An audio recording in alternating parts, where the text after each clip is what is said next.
All right, guys. It's Friday night, and I'm up here at the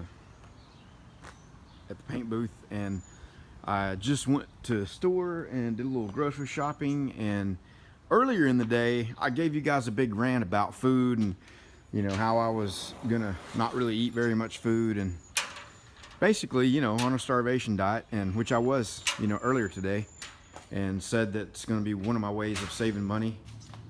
And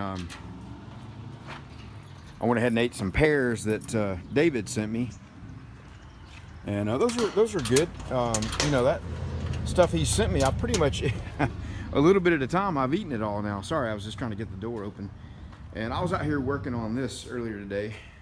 Just actually about 30 minutes ago, 45 minutes ago. It's about 7 p.m. now on Friday night, and so. Anyway, these are in high build primer, and this is just epoxy here. A couple of coats of epoxy. I was afraid of that. Stuck on there a little bit. So, anyway, it's a good thing I didn't want to actually paint something tonight, because they got this thing in here. And they were actually still working on it when I got here around 4 or so. Some lowrider truck.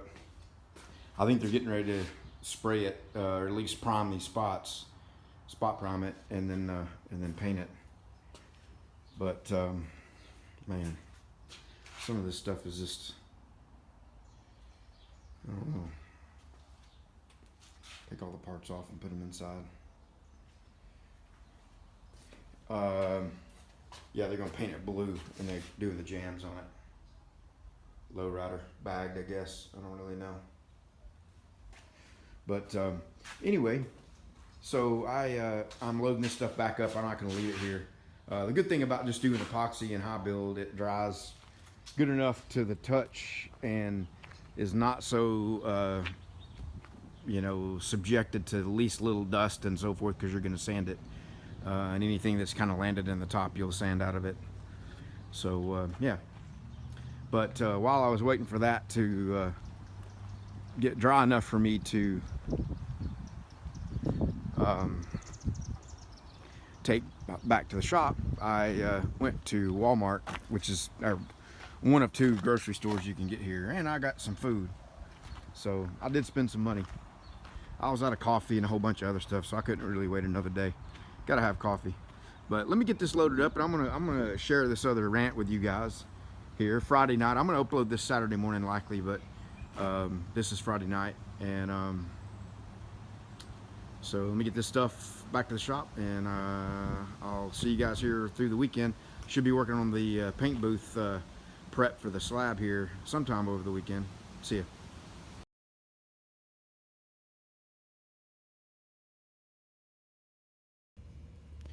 So here's one way to lose some weight and save some money. Don't keep a whole bunch of food around.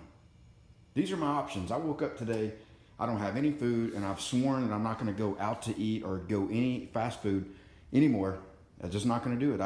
One, I don't make enough money to do that, and 2, the food's bad for you, and 3, it's just ridiculously overpriced. So these are my options. I got some Swiss cheese. I got mayo, mustard, and 1 thing of salad dressing, and I have some milk that I put in coffee, but I think it's, it's out of date now. But I used it a couple of days out of date. I got a couple of cold bottles of water in there. So, and then up here, this is my pantry, and I got some stuff here that David sent me.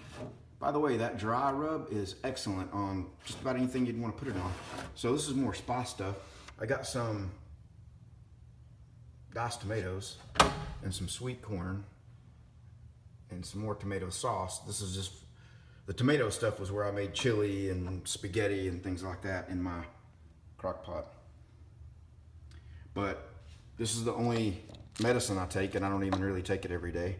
That's some kind of scent killer stuff, because when I had the rat, I thought I was smelling something. That's some vitamin stuff. This is stuff right here is really good. It's a pre-workout mix. You mix it in a thing of water. I don't really work out. I do take it, but sometimes when I'm feeling like in the middle of the day, like after I've eaten lunch or whatever, you get that lethargic, I'd rather be taking a nap attitude. Mix up a little bit of this, and it's got, you know, who knows, caffeine or whatever in it, and you will be wired up. Now, if you take it every day, it starts to lose its effectiveness, but just use it when you need it. I think this is about $40 for this thing, but it lasts forever. I had this one. Delinda bought that one for me at least probably maybe about a year ago. So it's just now out. So I need to get that. And then I have this. This is a salad mix. You can get these at Walmart. This is a really good one right here. And it comes with, you know, lettuce already made up and dressing and little nuts and stuff. So I got that, but it's no good either. But the nuts are still good, the sunflower seeds. So I'm gonna get those out and eat those.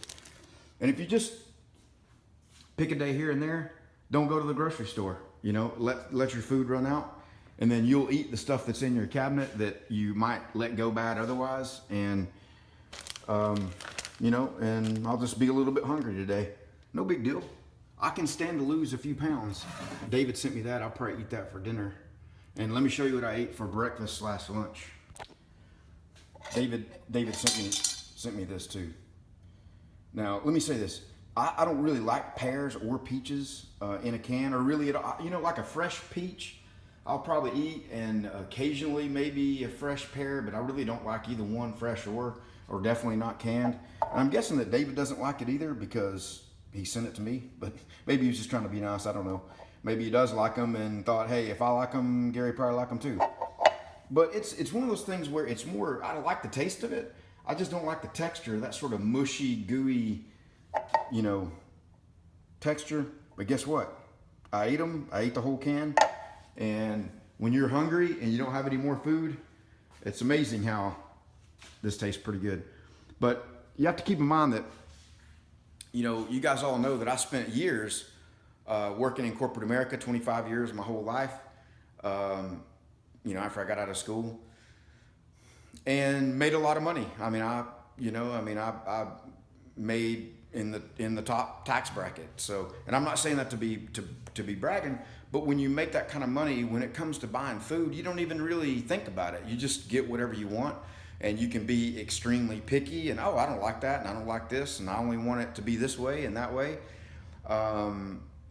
And going out and spending, you know, $100 at a you know, Japanese steakhouse or whatever, was, you don't even give it a second thought. And definitely to run through the drive-through somewhere and spend, you know, whatever that takes, you don't even bat an eye at that, and or any of it really. You just spend it, you know, because you got it, you make it. But you know, and now my customers, what I've started doing is I've started slowly raising my prices on things. And you know, you've seen me make these videos for the Turbo Cobra channel, kind of featuring the metal art stuff. And people love them, you know, and I get a lot of inquiries off of those. Let me shut this refrigerator door. And people go, how much you charge for that Cub sign? And the first ones I made, I charged $175. And so when people ask, you know, for a quote, I say $225. I've just started raising my price. And I don't think I'm ripping anybody off. And I think I would challenge that the paint jobs and the metal art stuff I'm doing is as good as any you can get.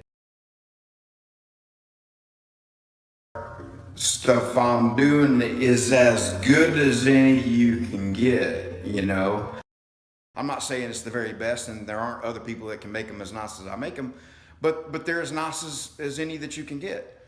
And they're gonna keep getting better, you know, and if you're one of my early customers that bought something from me, you know, you got something that's probably pretty nice, but I charged a lot less then. So the nicer I can make them, the more I can charge. And I'm using a little bit better materials. I'm spending a little bit more time, but mostly some of it is just knowledge and repetition, and, you know, kind of getting a look and feel of what things are looking like and feeling like. I've only been doing this 3-4 months, you know, as a full-time thing. So, but the one thing I wanted to mention about that is what I've noticed is I'm getting less orders. You know, people are, you know, asking me for quotes, and when I tell them $225, they're not going, oh yeah, okay, well, let's do it, you know. they're going, oh, okay, well, I don't have enough money for that, or I'm trying to save up for it, which is fine. I understand that. I get it. Some people, but I mean, here's the thing. I like some of those cowboy stars and things that I sold even for like $100. Now they were a lot smaller, like 12 inches or whatever. But it's just one of those. It's one of those things where, I mean, you think about it. For $100, I'm cutting out, spending probably $20-$30 worth of metal. I don't know how much power, and probably $15-$20 worth of paint and materials, and then a bunch of time. So you take $100 and you cut that in half, and now it's $50.